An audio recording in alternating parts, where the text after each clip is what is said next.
iniciando o nosso segundo bloco no portal Atualidades do Direito. Nosso tema, o direito ambiental. Eu sou Fabiano Melo, professor de Direito Ambiental, e comigo a professora Érica Bechara, que é professora da Pontifícia Universidade Católica de São Paulo, leciona nos programas de graduação e pós-graduação nessa universidade, é também diretora da Associação de Professores de Direito Ambiental do Brasil, e a doutora Georgia Sena, que é procuradora federal, é mestre em Direito pela Universidade Federal de Santa Catarina e diretora do Instituto O Direito por um Planeta Verde. No nosso primeiro bloco, discutimos alguns pontos importantes da Política Nacional de Resíduos Sólidos, da interpretação da norma ambiental. E nesse segundo bloco, eu gostaria de trabalhar uma questão um pouco mais filosófica. Doutora Jorge, quero começar com a senhora, abordando aí a ética ambiental, as concepções, como é que nós podemos ver as questões ambientais, numa ótica antropocêntrica, biocêntrica, ecocêntrica. Gostaria que a senhora pudesse passar um pouquinho sobre essas discussões que são tão importantes e que hoje estão suscitando aí, estão chegando também ao universo jurídico, uma discussão filosófica importante, já feita há um bom tempo, e que hoje alguns juristas importam essas leituras e trabalham a partir delas. Então, gostaria das suas considerações nesse sentido. É muito interessante, porque a gente vai tratar de uma perspectiva filosófica, mas essa perspectiva filosófica é que vai respaldar a forma como nós vamos interpretar o direito ambiental. Nós podemos ver o direito ambiental a partir de uma ótica antropocêntrica e nós podemos ver o direito ambiental a partir de uma ótica ecocêntrica, né? Do ponto de vista antropocêntrico, nós iremos colocar o homem como o fundamento de todo o sistema. O universo, o antropocentrismo é uma herança da tradição judaico-cristã e diz que Deus fez o homem à sua imagem e semelhança. Então, o homem é Deus e o homem reina absoluto sobre todas as outras criaturas. Tudo existe em função do homem, pelo homem e para o homem. Então, a partir de uma ótica antropocêntrica, estrita, nós podemos sacrificar todas as formas de vida se isso for necessário para o homem. Né? Nós podemos destruir a natureza. É uma perspectiva que não leva em consideração as interações do homem com a natureza. Já uma perspectiva ecocêntrica é uma perspectiva que coloca todos os seres, digamos, no mesmo patamar. Todos os seres, o homem é importante, mas as outras formas de vida também são importantes. Existe uma imagem que a gente pode encontrar facilmente na internet, que ilustra muito bem isso. Ela diz eco e ego. Né? A perspectiva egóica é a perspectiva piramidal. O homem está lá em cima e todos os seres estão abaixo. O homem está em cima, a mulher está logo embaixo, e depois as outras formas de vida. Uma perspectiva judaico-cristã antropocêntrica. E a perspectiva ecocêntrica coloca todos os seres num círculo. Então, ego e eco. Né? Essa imagem é bastante elucidativa e clara. As duas perspectivas padecem de problemas. Existe um autor muito interessante chamado François Hoste, que escreveu um livro chamado A Natureza à Margem da Lei. Um livro bastante denso que analisa em profundidade essas perspectivas éticas. E ele diz o seguinte, que a gente pode ver a natureza como objeto, a natureza como sujeito e a natureza como projeto. A natureza como objeto é essa visão antropocêntrica. A natureza tem uma perspectiva meramente utilitarista. Né? A gente usa a natureza, a gente destrói, a gente faz o que bem quiser. A natureza como sujeito é o extremo oposto. A natureza, ela tem um valor por si própria. Né? A natureza como sujeito de direito, inclusive, como existe nas constituições do Equador, da Bolívia, em que a Pachamama é sujeito de direito. Existem no Brasil vários estudiosos que lutam por colocar os animais como sujeitos de direito, porque eles entendem que, a partir do momento que os animais forem sujeitos de direito, eles terão uma proteção maior.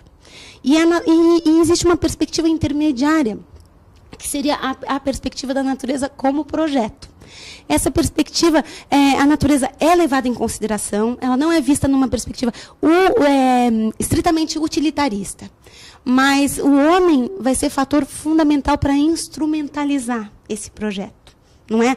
Porque é difícil a gente dizer, como a gente vai saber qual é a vontade do animal, qual é a vontade da natureza? Sempre vai haver o elemento humano, o ser humano destruiu e a ele incumbe reconstruir. O ser humano tem esse dever de proteção, esse dever de reparação dos danos ambientais. Então, a natureza como projeto coloca o homem num papel importante, mas não num papel hierarquicamente superior. O homem vai ser responsável por essa instrumentalização. No direito brasileiro, brasileiro, o professor José Rubens Morato Leite cunhou a expressão antropocentrismo alargado. E o antropocentrismo alargado estaria, grosso modo, vinculado à ideia de natureza como projeto. É claro que essas definições que eu acabei de citar, elas comportam uma análise muitíssimo mais aprofundada, né? Falei de uma forma bastante simples e básica, mas é que a partir desses dados a gente pode buscar um aprofundamento e buscar entender essas correntes, inclusive. Ok, doutora, muito obrigado, né? Doutora Érica, vou inserir a senhora aqui nessa discussão e pontuando aqui, já que estamos falando dessas concepções, poder falar um pouquinho sobre a questão dos animais, os maus tratos aos animais, as decisões que foram tomadas. Se a senhora quiser abordar um pouquinho com relação à vaquejada, à farra do boi, essas práticas culturais que nós temos dentro do contexto dessa nossa discussão e, claro, a sua opinião. Claro. Bom, eu tendo a me filiar à corrente do antropocentrismo alargado ou mitigado também, como dizem alguns, em que se reconhece o papel relevante da natureza não mais como objeto, puro e simples, mas que não chega a transformar a natureza em sujeito de direitos com os mesmos direitos do ser humano. Talvez nem o ordenamento jurídico de hoje avance nesse sentido. O que não significa dizer que a gente não possa evoluir um dia e vir a falar, sim, em direitos dos animais, direitos da natureza. Mas a Constituição de 88 deu um passo além, porque foi a primeira Constituição Federal que expressamente proibiu a crueldade contra os animais. Está lá no artigo 225, parágrafo 1º, inciso 7º, a proibição da submissão dos animais à crueldade. E é muito interessante porque esse é um capítulo que fala da proteção do equilíbrio ambiental, e a questão da crueldade contra os animais sai um pouco da questão do equilíbrio para tratar de outras, para dar um outro enfoque, que é da proteção da incolumidade animal, do impedimento do sofrimento do animal, e sim, por que não dizer, do que isso causa para o ser humano. Porque o ser humano, talvez o ser humano médio, ele não fica indiferente à crueldade praticada contra os animais, né? A despeito daqueles que têm a violência íncita ou a violência como valor e que se divertem, até mesmo têm prazer de ver um outro ser vivo que seja um animal sofrendo, eu diria que a grande maioria se compadece, porque o animal, principalmente, ele sente dor, ele sofre, ele tem as mesmas terminações nervosas, ele é senciente e ele demonstra a sua dor. E é difícil ficar indiferente ao sofrimento do animal. Então, a Constituição Federal, ao proibir a crueldade contra os animais, no meu entender, e esse é um conceito jurídico indeterminado, porque ela não diz o que é crueldade, mas eu também não entendo que ela proibiu todo e qualquer uso de animais em nome da crueldade. Ela, então, juridicamente, a gente pode entender que a crueldade é a submissão de um maltrato, de um sofrimento ao animal, que não esteja amparado no atendimento de uma verdadeira necessidade coletiva. Eu sei que é muito subjetivo esse conceito, o que é uma necessidade coletiva. Mas eu posso entender, como nós podemos entender, como algo que realmente seja imperioso para satisfazer direitos fundamentais assegurados à pessoa humana, direitos ligados à dignidade da pessoa humana e que precisa se usar a natureza para atendê-los, e aí também se inclui os animais. Me parece que esse critério da necessidade tem sido abraçado pelos tribunais. Você colocou aqui a farra do boi, rodeio. Nós temos uma decisão ontológica do Supremo Tribunal Federal, que é de 1997, trabalhando com a farra do boi, e aqui, né, eu tenho uma pessoa de Santa Catarina, mas não sei se é contrário ou não, mas juridicamente nós sabemos que o Supremo Tribunal Federal entendeu que a farra do boi é uma prática que fere o artigo 225 da Constituição Federal, porque submete os animais à crueldade. E mesmo havendo voto vencido na decisão do Supremo, dizendo, não, mas é uma manifestação cultural, ela precisa ser mantida, precisa ser assegurada, porque a própria Constituição Federal protege as manifestações culturais, o Supremo bateu o pé e disse, não há uma necessidade que justifique, né, maltratar o animal, perseguir um animal como uma festa, ou mesmo como uma manifestação religiosa, cultural. Com relação ao rodeio, nós temos vários exemplos aqui no Tribunal de Justiça de São Paulo, decisões recentes dadas pela Câmara Reservada ao Meio Ambiente, entendendo que não se deve utilizar nos animais de rodeio nenhum equipamento, nenhum petrecho que possa causar algum tipo de dor, de sofrimento. E aí entra sedém, espora, peiteira, ou seja, o rodeio em si já tem decisões dizendo que fere a Constituição Federal também, que o rodeio não pode ser realizado. Nada contra a festa do peão, isso tudo bem, que tem outras atividades nessa festa, música, restaurantes, bares, enfim, uma confraternização muito grande. Mas a atividade do rodeio, a despeito de ter uma lei federal que considera o atleta, o peão de rodeio um atleta profissional, já não se vê mais o rodeio como um esporte, ou talvez um esporte saudável, considerando que ele é feito à custa do sofrimento do animal. Temos outros exemplos de várias atividades que são questionadas hoje em dia, como o circo. Todos nós já fomos em circos, certamente todos nós já vimos animais em circos, achando graça, mas hoje os circos com animais também têm sofrido grandes questionamentos. Nós temos leis municipais, estaduais, que proíbem o uso de animais em circos, por entender que isso também é cruel, porque você tem que encarcerar o animal para ele ficar sempre ali naquele ambiente, transportar o animal pelas estradas esburacadas do país, porque o circo, né, ele é itinerante, né, ele vai de um lugar para outro. E mais, o treinamento a que os animais são submetidos nesses estabelecimentos, porque o animal de circo, ele não faz coisas que são da sua natureza, né? A gente não vê na natureza o elefante levantando uma patinha, né? O macaco andando de bicicleta. Tudo isso vem de um treinamento, que muitas vezes é um treinamento cruel para o animal. Então, nada contra os circos, mas os circos devem sobreviver agora com palhaços, malabaristas, mágicos, mulher faquira, mulher barbada, né? O faquira, etc., mas não mais com os animais. Então, isso é toda uma tendência da legislação e das decisões judiciais de, ainda que dentro de uma análise subjetiva, de mapear as práticas que submetem os animais a um maltrato que não tenha nenhuma justificativa na necessidade, não é utilidade, não é prazer, é necessidade ligada, inclusive a uma necessidade coletiva ligada ao atendimento de outros direitos fundamentais do ser humano. Essa discussão ainda deve ser aprofundada. Temos as vaquejadas no Nordeste também, né, que é importante. Bom, para a gente concluir nosso programa aqui, eu gostaria da participação das senhoras, uma reflexão pessoal sobre o direito ambiental, quais são os desafios, as perspectivas, as dificuldades, a sua leitura pessoal. Vou começar com a senhora, doutora Érica, né? Com o microfone, né? Isso, vou começar com a senhora. Quais são os desafios do direito ambiental? Os desafios são inúmeros, mas eu diria que hoje, se eu tiver que falar de um desafio do direito ambiental, é o desafio do retrocesso da legislação. Eu fiz parte, digamos assim, da primeira turma de direito ambiental da PUC São Paulo, como estudante, comecei a dar aula logo em seguida, e eu fui vendo só a evolução do direito ambiental. Do direito enquanto legislação, enquanto conhecimento doutrinário, produção de conhecimento, envolvimento das pessoas. De uns tempos para cá, o movimento tem se invertido, pelo menos no campo legislativo. Os doutrinadores continuam conhecendo e aprofundando o conhecimento, difundindo o conhecimento, produzindo o melhor conhecimento de direito ambiental. E o Brasil é reconhecido pela inteligência ambiental que ele tem.